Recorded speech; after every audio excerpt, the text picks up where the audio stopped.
the beginning. What we have seen yesterday was the statements coming out of Washington, including, and you forget to mention that, his long phone call with President Zelensky. So we will see how this progresses from now on, step by step. Of course, it is crucial. We talk about Ukraine, that Ukraine is closely involved in everything happening about Ukraine.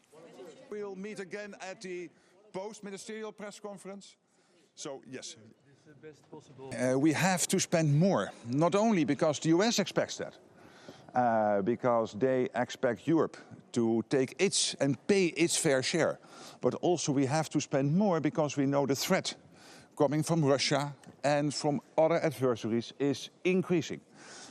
And that will be debated today. And here I think there is a clear expectation from the side of the US, but also a clear commitment yesterday that this alliance is here to stay for the generations to come.